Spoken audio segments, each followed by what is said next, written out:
मित्रों, आज का ये कार्यक्रम असम भारतीय जनता पार्टी का 2016 का जो विधानसभा चुनाव है उसके लिए जो विजन डॉक्यूमेंट दृष्टिपत्र तैयार किया है, कविंद्र पुरस्कार जी के नेतृत्व में एक कमेटी थी। अलग अलग सदस्यगणों ने हर प्रकार से जनता के साथ एक चर्चा किया। There was a wide consultation. There was an Assam dialogue which was conducted in person and through the digital medium, and a lot of suggestions have come. इस कमेटी ने फिर बैठकर एक ड्राफ्ट बनाया जिसको कि पार्टी ने स्वीकृति दी है।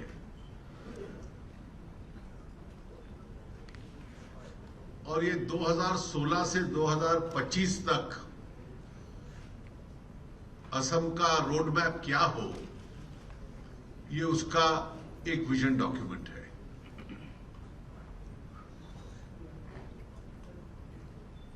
पिछले लोकसभा चुनाव में भारतीय जनता पार्टी असम राज्य में सबसे बड़ी पार्टी के रूप में उभर कर आई थी। हम लोग 7 लोकसभा की सीट जीते और विधानसभा की सीटों में भी बहुमत सीटों पर हम लोगों को विजय प्राप्त हुई थी।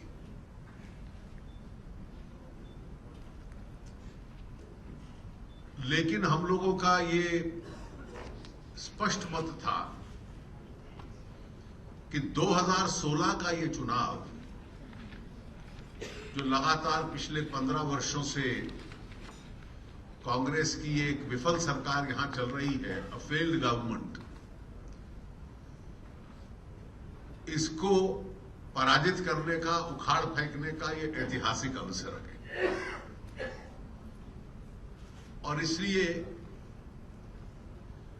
असम का राजनीतिक और सामाजिक प्रतिनिधित्व करने वाले जितने संगठन हैं जो कांग्रेस विरोधी हैं, उनको एक मंच पर लाना और उस एक मंच के माध्यम से, गठबंधन के माध्यम से असम में एक परिवर्तन लाना, इस दृष्टि से यह चुनाव लड़ा जा रहा है। हम लोगों को पूर्ण विश्वास है कि केवल हम लोग जीतेंगे नहीं, लेकिन एक बहुत बड़ी मात्रा में this alliance led by the BJP will have a landslide victory in this election. और एक प्रकार से शासन बदलने का जो मूड है वो दिन प्रतिदिन जैसे कैंपेन बढ़ रहा है उसके साथ कंसोलिडेट होता चला जा रहा है। पांच ऐसे फैक्टर्स हैं जो अभी तक चुनाव के अंदर उभर कर सामने आए। There are 5 factors which are clear. First is that there is a desire for a change which is sweeping the state. परिवर्तन की एक लहर पूरे स्टेट में चल रही है। दूसरा, असम की जनता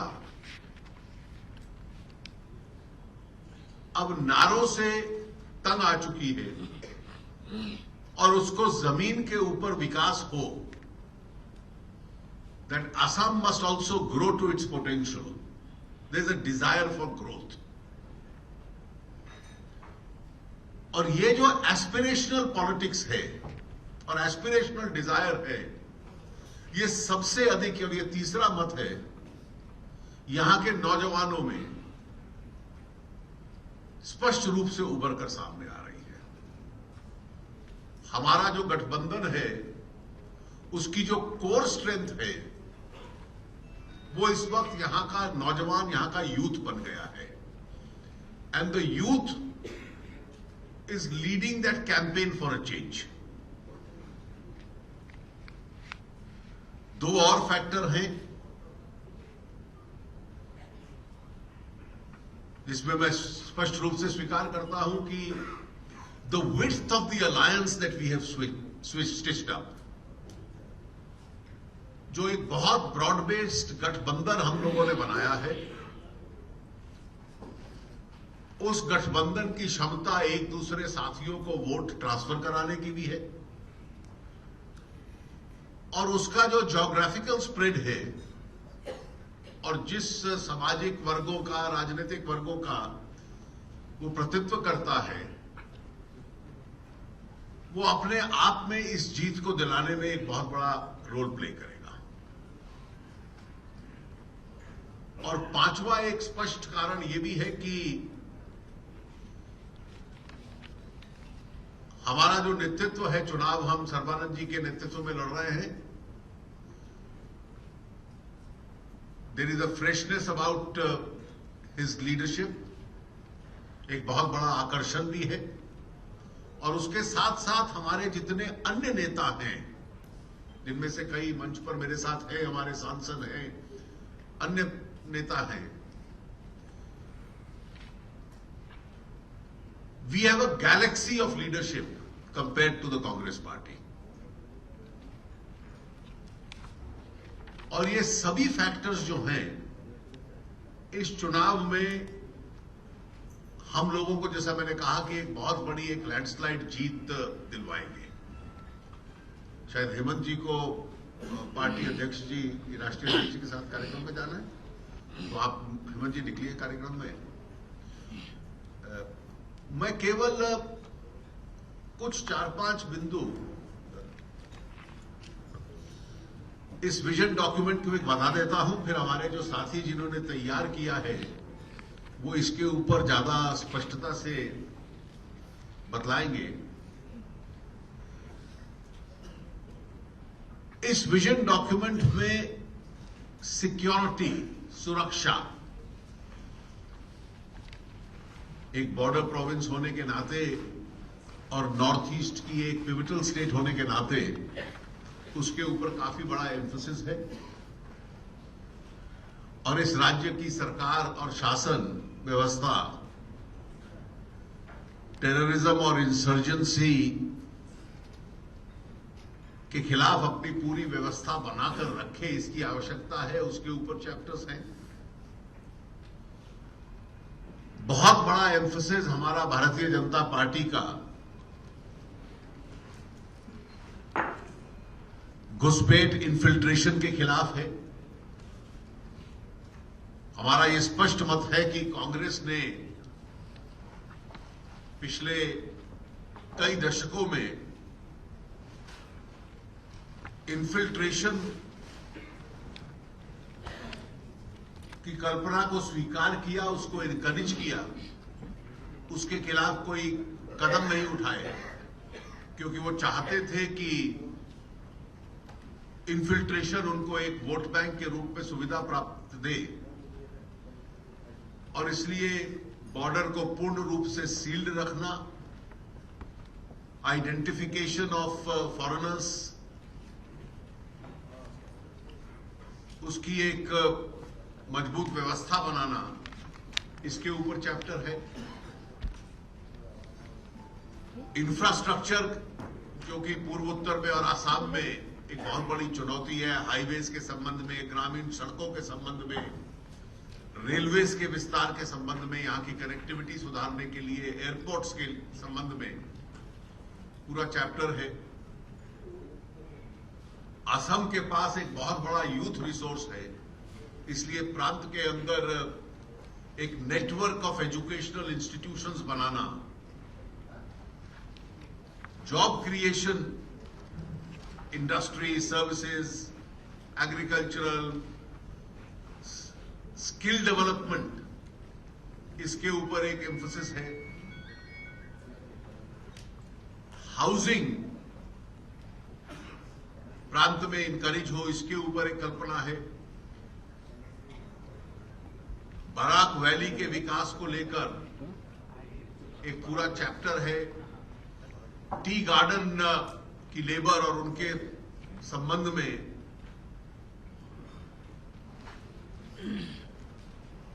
जो हाउसिंग, हेल्थ, एजुकेशन की सुविधा वहां आए, उसके संबंध में एक चैप्टर है। वाटरवेज का कैसे प्रयोग होगा, health care, urban development, irrigation, transportation, शासन व्यवस्था के लिए जितने भी महत्वपूर्ण विषय है उसको लेकर पूरा इस विजन डॉक्यूमेंट में एक रोड मैप बताया गया है। इसकी डिटेल प्रेजेंटेशन अभी आपको दी जाएगी। मुझे पूरा विश्वास है कि कैंपेन अब अपने अंतिम चरण में जा रहा है फर्स्ट राउंड चुनाव के लिए, और आने वाले दिनों में राष्ट्रीय स्तर के कई नेता यहां पर कैंपेन अभियान के लिए आएंगे। और ये जो इम्पेटस इसको मिलेगा कैंपेन को, निश्चित रूप से इस प्रांत में एक बहुत बड़ी विजय भारतीय जनता पार्टी के नेतृत्व में जो गठबंधन लड़ रहा है उसकी होगी।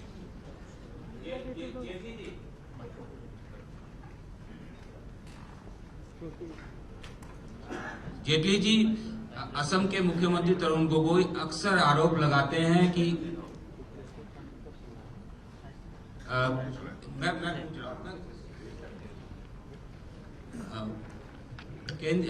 असम के मुख्यमंत्री तरुण गोगोई अक्सर आरोप लगाते हैं कि केंद्र असम के साथ अन्याय कर रहा है, विशेष दर्जा काट दिया गया, कई योजनाओं में राशि कम दी गई। आप केंद्रीय मंत्री भी हैं भाजपा के वरिष्ठ नेता के अलावा, तो इस पर पूरी स्थिति स्पष्ट करिए। क्या सही में विशेष दर्जा काट दिया गया है या योजनाओं की राशि कम दी जा रही है, अन्याय किया जा रहा है?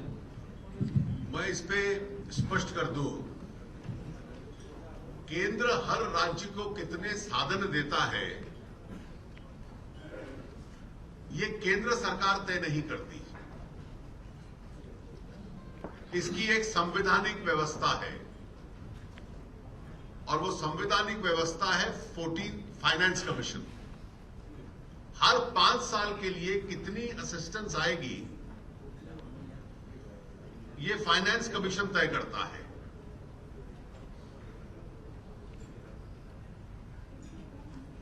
एनडीए की सरकार आने के बाद 14th फाइनेंस कमीशन की सिफारिशें लागू हो रही हैं और उस 14th फाइनेंस कमीशन की सिफारिशों में जिन राज्यों को लाभ हुआ है, और वो मैं लाभ बतला देता हूं आपको, उसमें से असम एक है। 2010 से 2015 तक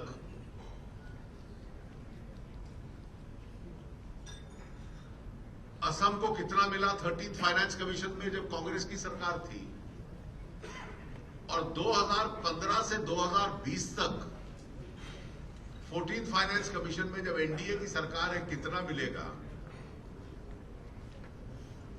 ये दोनों अवधि काल में टैक्स डेवल्यूशंस और ग्रांट्स जो स्टेट से सेंटर से मिलती हैं, the difference, the increase is 148%. और अगर आपको एक्चुअल फिगर चाहिए तो 13th फाइनेंस कमीशन में टैक्स डेवल्यूशन और ग्रांट्स में असम को 57,854 करोड़ मिला, और इस 5 साल में ये बढ़ के हो जाएगा 1,43,239 crore. So the increase is 148%। सो अगर 100 मिलता था तो अब 248 मिलेगा। अब उनको Does the Chief Minister want to go back to the 13th Finance Commission figure?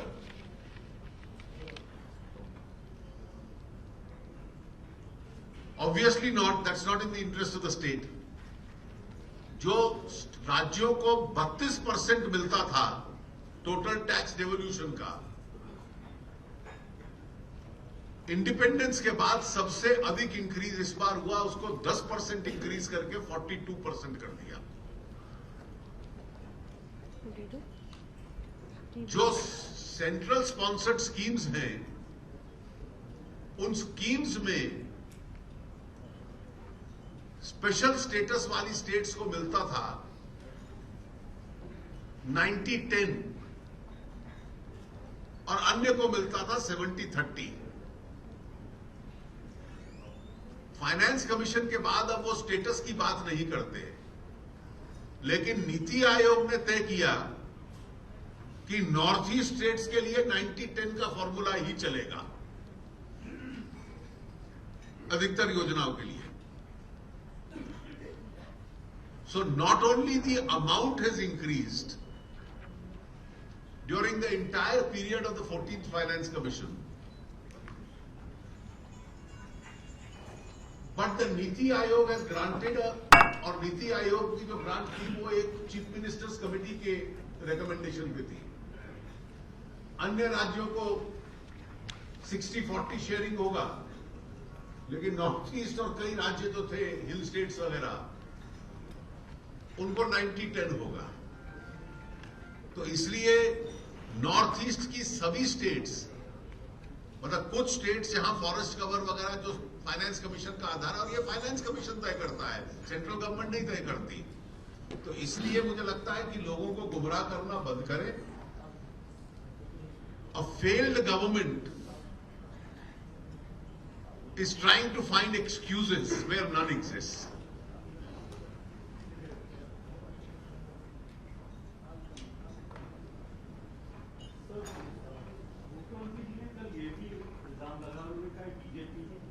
Bengali भाषी लोग हैं उनको स्टेट से जो है वो नहीं रहना चाहते और उनको भगा देगी, इस तरह का आरोप लगाया BJP.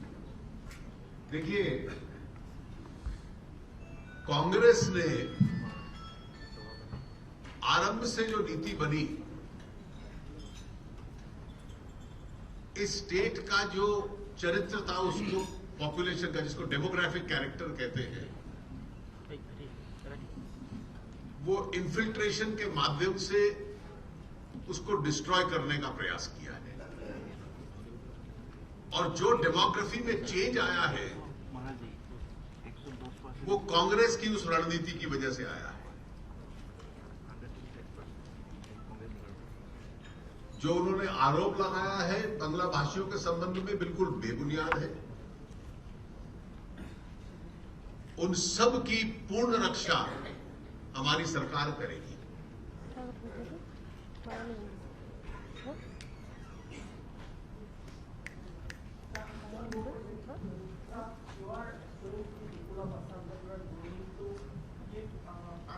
Uninterrupted 24/7 household, 24/7 electricity to every household in Assam.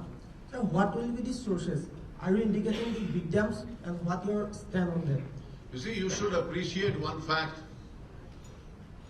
that today there is a need for every state to improve its generation. But in the last 2 years, the policies that the central government has followed, one of our problems today is that we have surplus power. In fact, the state electricity boards, some of them are not in a position to even accept the power which is available with surplus. So India is today, as per its requirements, already a power surplus state.